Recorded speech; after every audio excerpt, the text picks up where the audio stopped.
Fala, fanático vascaíno, fanática vascaína, bom dia pra você, muito bom ter aqui a sua companhia.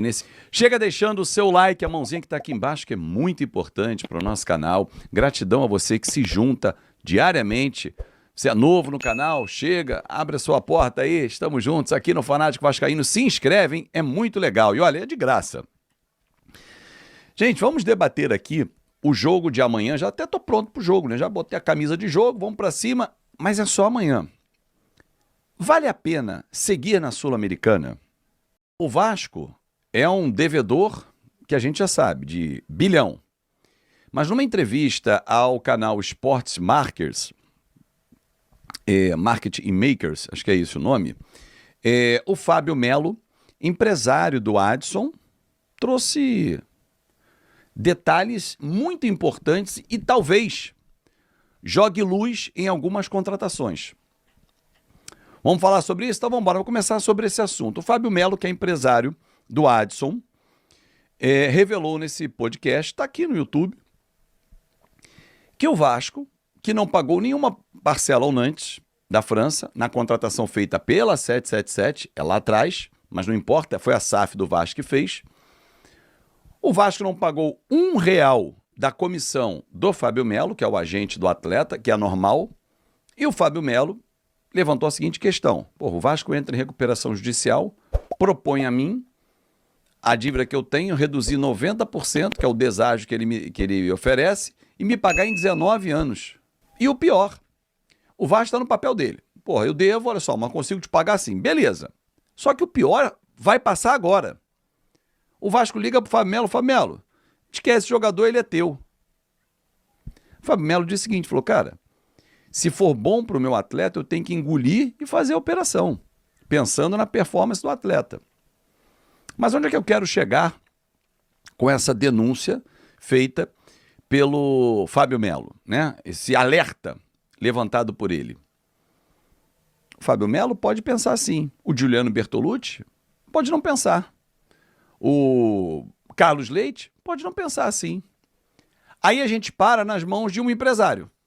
Vou citar o Paulo Pitombeira, porque o Edmundo disse no canal dele, e ninguém veio a público contestar, ninguém da direção do Vasco, ninguém ligado ao Paulo Pitombeira, ao Léo Jardim, ao Thiago Mendes, que a contratação do Thiago Mendes foi uma imposição do Paulo Pitombeira para renovar o Léo Jardim. Ninguém veio a público dizer que não. Nota oficial, a informação não condiz com a realidade, está levantando um falso e tal. Então a gente fica com a versão do Edmundo. Aí a gente vem no Fábio Melo, que é um empresário da bola, que fala exatamente sobre isso. O Vasco deve, não paga, propõe pagar lá na frente com deságio de 90%, ainda me procura para levar um jogador que é meu. Será que só o Pitombeira está recebendo? E por isso a gente fica até nas mãos de um empresário só? Não sei. Porque assim, é tudo muito estranho. As contratações feitas, tecnicamente, deixam muito a desejar, muito mesmo, muito a desejar. E a gente não enxerga um futuro, né? Qual é o futuro que a gente enxerga para esse time? Aí eu venho para falar sobre a Sul-Americana. Será que vale a pena a gente ficar na Sul-Americana? Pô, Fábio, a gente tem que reverter esse placar. Esse time aqui, cheio de craques, esse tinha craques. O Vasco hoje não tem um craque. Um craque o Vasco não tem. Tem bons jogadores, craque nenhum. Esse aqui tinha, só o quarteto da frente. Romário, Euler, Juninho e Juninho. Pernambucano e Paulista. Se eu for lá pra zaga, tem um rapaz chamado Mauro Galvão. Tem um lateral direito do Tetra, Jorginho. Quer que eu veja mais? Preciso ver mais? Tem o Pedrinho aqui no cantinho. Tem Júnior Baiano. E esse time? Tem Elton no gol. E esse time? Você confia? E vale a pena ficar em 3 competições? O Vasco tem elenco para disputar 3 competições? Sendo que no Brasileiro faz uma campanha ridícula. 14 pontos em mas vou comparar.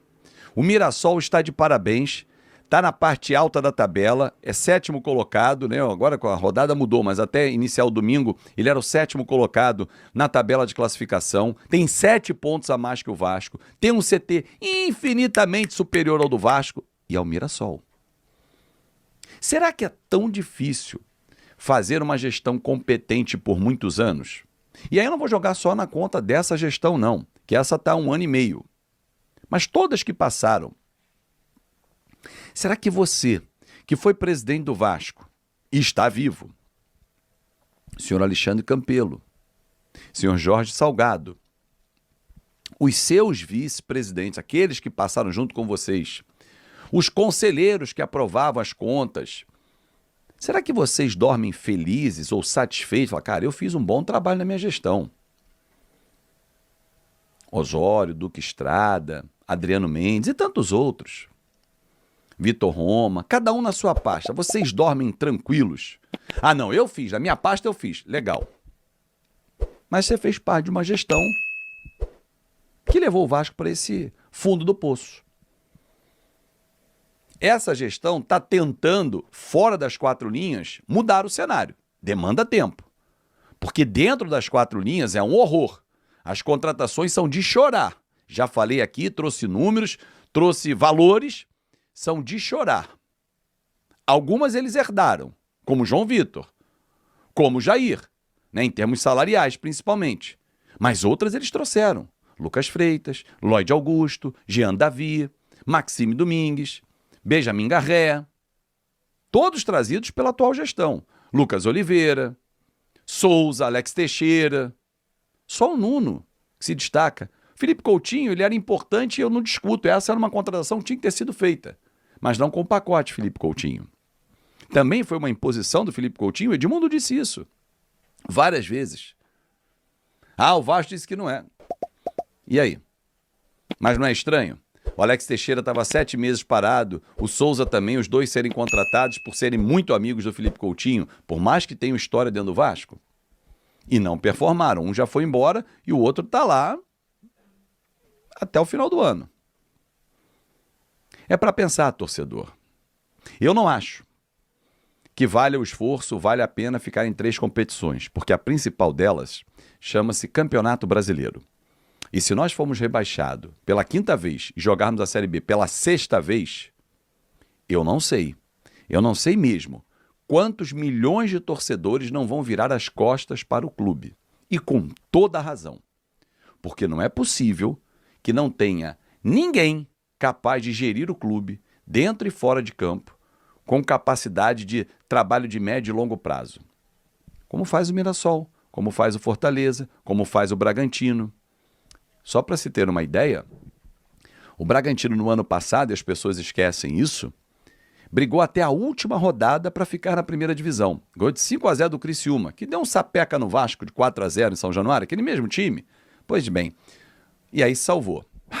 Salvou e tal. Veio esse ano, pega a posição do Bragantino na tabela. E pega os jogadores do Bragantino. Talvez você não tenha um que você queira no Vasco. Você fala assim, porra, esse cara eu queria. Mas olha o jogo do Bragantino, vai falar, quero o time inteiro. Porque esse time performa. Ah, porque não tem pressão. Desculpa. Desculpa. Isso é apenas uma desculpa que vão dar para você, torcedor, para encobrir a incapacidade técnica ou de gestão. Você escolhe. É verdade que o Pedrinho já entrou em contato com o Luiz Antônio Zaluar, que está saindo da Arábia para assumir o Vasco. É verdade que o Pedrinho já entrou em contato com o Luiz Antônio Zaluar, que está saindo da Arábia para assumir o Vasco. Gameplay, estou printando a sua mensagem e vou encaminhar diretamente para o Pedrinho.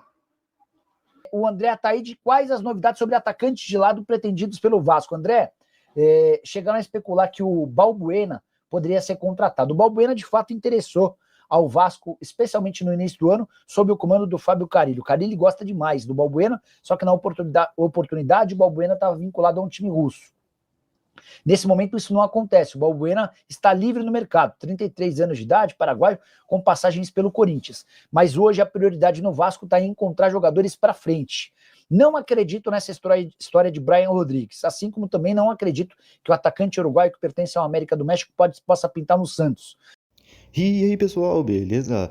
Não deixem de se inscrever no canal, deixar o seu like e ativar o sininho das notificações.